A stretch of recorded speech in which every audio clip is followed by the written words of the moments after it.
Hello, everyone, and welcome back to Math with Miss Freeland. Today, we are talking about identifying and naming triangles. So, continuing Unit 8, we're going to jump ahead a couple lessons. In your packet, you have some items about measuring angles and being able to use and read a protractor. That is definitely something that we need to do here in the classroom face-to-face. Doesn't work very well virtually. So Mrs. Wash and I both made the decision that we're going to skip 8-2 and 8-3 and all those smaller assignments in between and jump right into 8-4.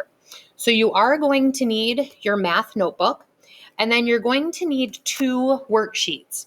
One is titled Identifying Triangles, and then you're going to need the second page, which is actually 8-4, your homework for naming triangles.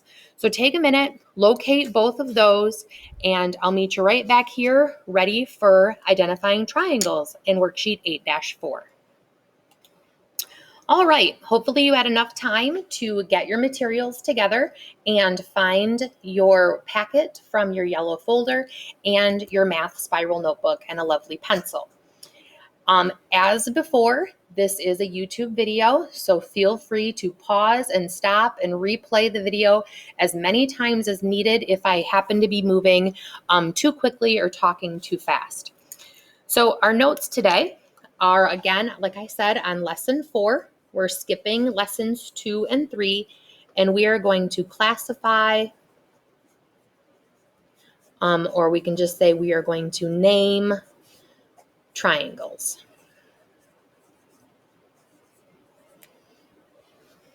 Okay. Now, the crazy thing about naming triangles is that triangles actually get two different and very distinct names based on two of their attributes. Triangles, as we know, all have 3 sides, and we will discuss how the length of each side determines a different name for the triangle. We also realized a few days ago that triangles also have 3 angles, hence their name, triangle. And we're going to talk about how those 3 angles, those interior angles, also give triangles a very distinct and accurate name. I like to think about it as we're giving triangles a first name, a middle name, and a last name of triangle. We're going to create a quick chart here in our notes. We'll talk about angles first. So if you want to kind of work along with me, I'm going to just come over a couple inches and draw a little one kind of straight down. Come over a little more. Another one straight down. And giving myself not really a T-chart, but more of kind of a tic-tac-toe board, if you will. In the first column, we're going to talk about the angles. Every triangle has 3 angles. We'll talk about the specific name of this type of triangle. In this case, we might call it its first name. And we're going to actually sketch an example. You might want to pause the video and take a minute to find some type of straight edge, whether that straight edge is an index card like I have here, a folded piece of paper, or you actually have a ruler kind of close by. You might actually want to find something to help you do your best to draw some straight lines. So I did find myself a straight edge. Additionally, if you want to follow along, all of this information about the angles within a triangle is on page 283 of your math expressions workbook. Okay. Now, the first type of triangle we're going to talk about has 3 angles. One of those angles is what we refer to as an obtuse angle, an angle that measures greater than the 90 degrees. And it has 2 acute angles. In order for a triangle to have 1 obtuse and 2 acute, that's how the triangle is going to close. when I show you an example and I'll draw it, I'll actually explain that a little further. This type of triangle gets the name of an obtuse triangle, okay? To draw an example, again, I'm going to use my straight edge. I'll use kind of the lines following the paper here. I'm just going to draw a kind of a shorter line segment. And then instead of drawing straight up and making that 90-degree corner right here, I'm going to turn my index card and I'm going to come way out. Okay? Right here, where these two line segments meet, I actually have that large obtuse angle. Now, subsequently, in order for me to close the triangle with only one more line segment, because triangles have 3 sides, when I go to line up these endpoints and draw that third side, ooh, got a little wonky there, okay, what's actually created inside is an acute angle here and another acute angle here. That's how this triangle actually works. In order for it to have this one greater than 90-degree angle, the other 2 angles when I close the triangle will always be acute angles. 1 obtuse and 2 acutes give me that obtuse angle.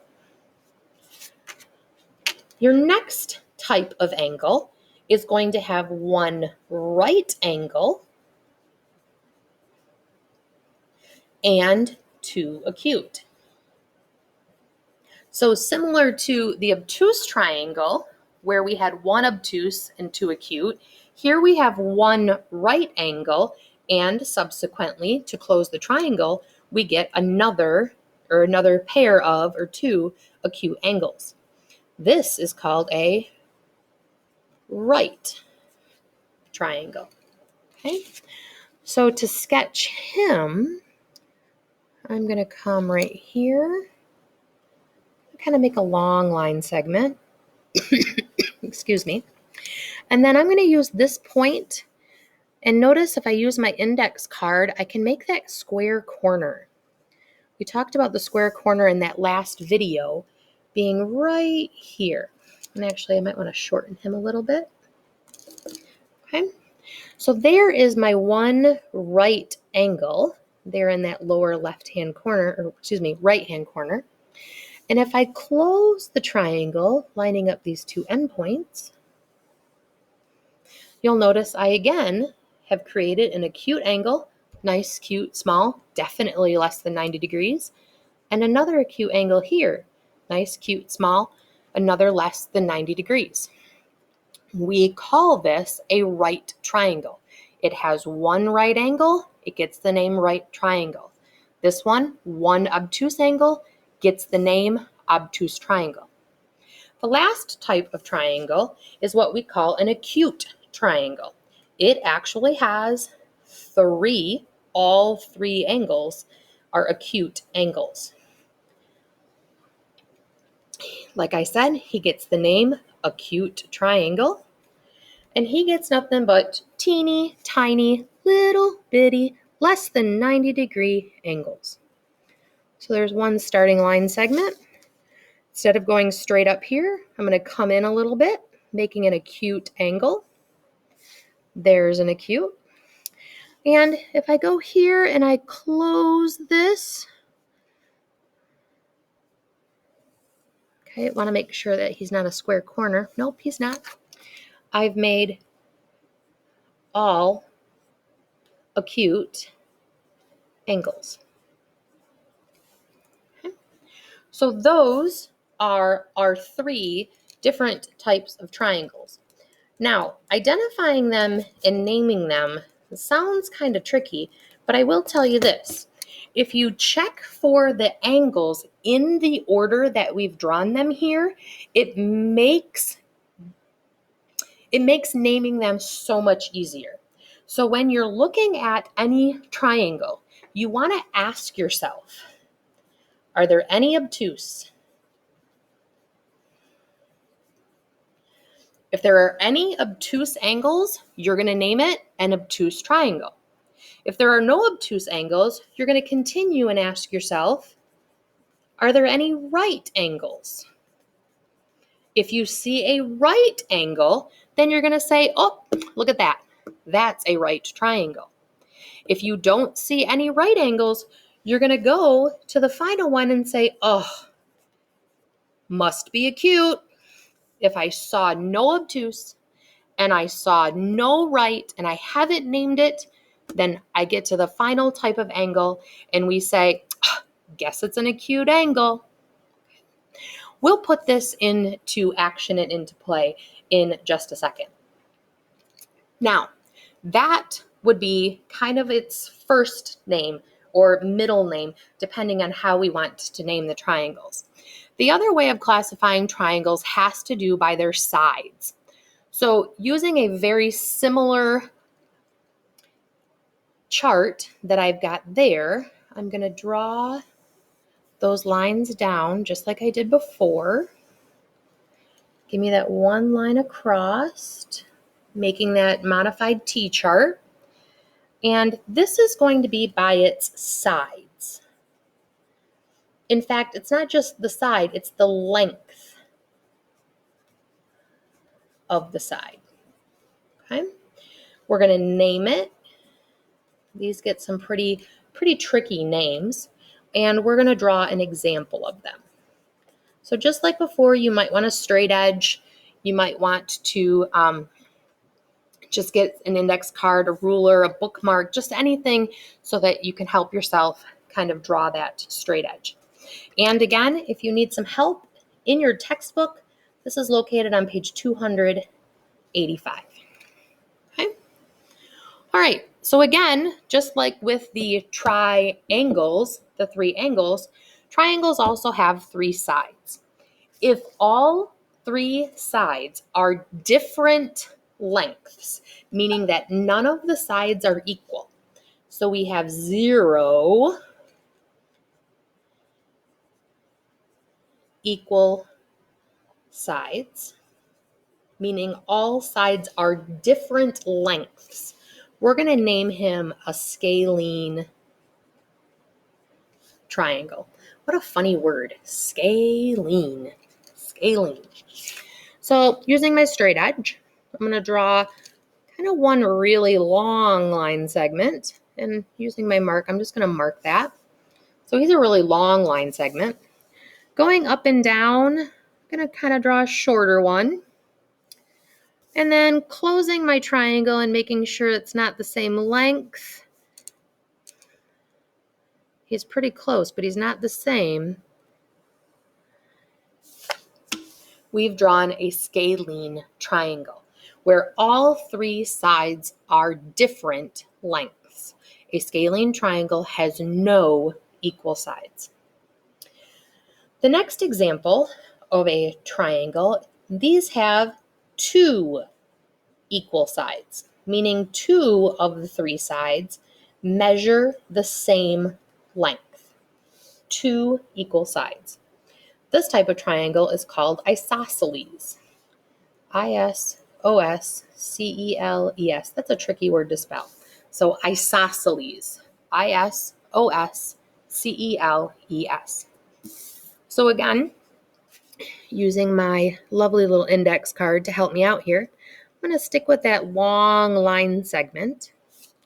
And then I'm going to kind of imagine the middle, similar to when we did fractions and we kind of drew something in the middle.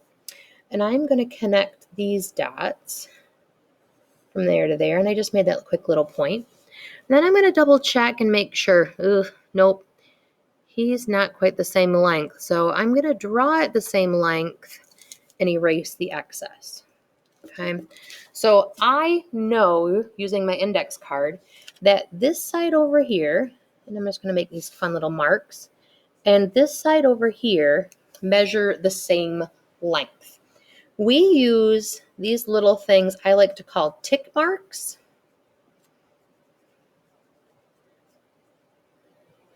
to show equality, to show that I intended for those 2 lines to be the same length, and I did my best to draw them the same length, but I'm just going to put those marks there just so you know for sure looking at it, we have equal sides there in our isosceles triangle. The last type of triangle actually has 3 equal sides. Since a triangle only has 3 sides, that's all we've got left. 3 equal sides. And he gets the fun name of equilateral. Again, 3 equal sides. Of course, we're going to call him an equilateral. What else would we call him? Okay. So that 3-sided equilateral, again, using my little fun index card here, I'm just going to make a kind of an inch-long line segment. And I'm going to kind of eyeball halvesies. Use that same line segment. And hopefully, if I've done this correctly, yep, pretty good, Miss Freeland. Thank you, Miss Freeland. You're welcome, Miss Freeland. I have 3 line segments that are all equal in length. And again, I think I'll use those little tick marks to show anybody looking at my illustration that I intended for all 3 of those sides to be equal in length. So, if you're checking for these type of triangles, you really want to do something similar to the any obtuse, any right, must be acute. You really want to take a look for, are there tick marks? Okay, they're going to try to help you out. Tick marks? Ask yourself how many. If there are 3, you have an equilateral triangle. If there are only 2, you have an isosceles triangle. If there aren't any tick marks, you must have a scalene triangle. Another thing that you can do is actually use that random sheet of paper. In this case, I was using an index card to actually measure the sides of the triangle. An example might be if I used my index card, I could take this scalene, line it up at the edge, kind of make a little mark. That's mark number 1. Do the same thing here. Hang on, I got a little issue there. Okay, here's mark number 2. He looks to be about the same though. Oh, Miss Freeland might have made a mistake. Let me fix this triangle here. Unless I'm just kind of playing it by ear here. Don't you just love Miss Freeland's videos? So there's side 1. Made that change. Go up here. Ooh, there's side 2. He's that long. So they're definitely 2 different lengths. And if I go in here for side 3, he's definitely shorter than all of them. And I have 3 sides that are all of different length. So just using random sheets of paper to kind of turn and measure those sides definitely helps. If you're wanting to be accurate, you're wanting to be correct, you're wanting to get some practice in. Okay. So like we do in class, I'm going to take a minute and I'm going to move these notes kind of off to the side. I'm not going to put them away. I'm not going to close my notebook. I'm just going to put them off to the side so that we can talk about how we do this in everyday life. Okay? So here you have in your packet an identifying triangles worksheet. I put this worksheet together myself, so you're welcome. And I made sure to include tick marks if they were necessary. And I even gave you the little cheat corner for those right angles. So what you'll want to do before you actually do the assignment is to actually get some practice with identifying these types of triangles. I like to think about it as I'm going to look for angles first. Then I'm going to look for sides. Okay. In this case, when I look at number 2, I'm going to check for those angles. Looking here, I notice we have a very small angle. Okay. I would say he was acute, less than 90 degrees. Looking on the opposite side and going in, he is also definitely less than 90 degrees.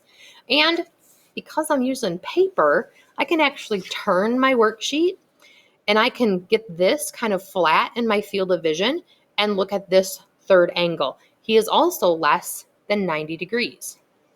I would look at that and I would say, 3 less than 90-degree angles, he must be acute. If you also said acute, nice job. Then I would look at the sides. Because I chose to give you some of those cheat tick marks, you can also say, well, this side,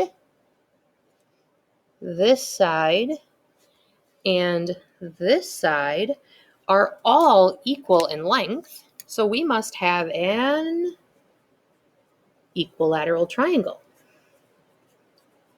We would say that triangle number 2 was an acute, based on his angles, equilateral, based on his sides, triangle.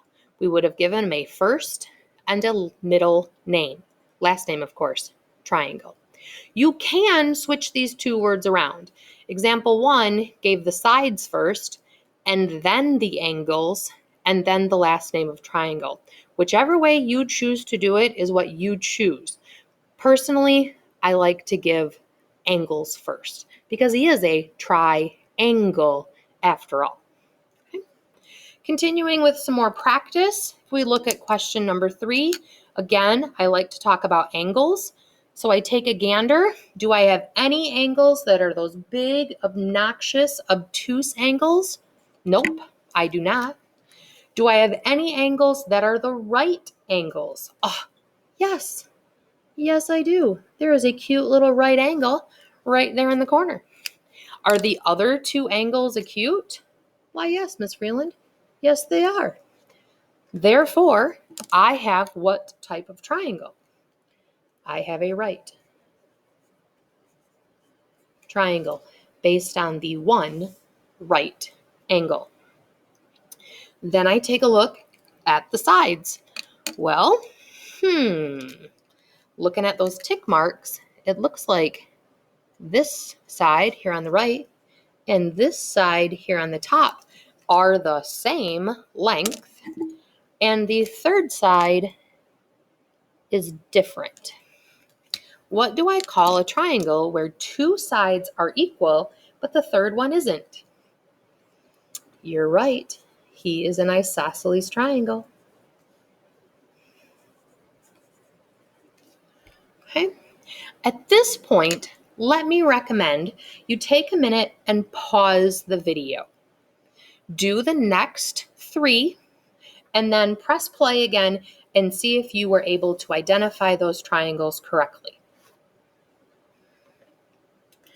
Hopefully you took my advice, did the next 3 when you paused the video, and now can take a look at how you did.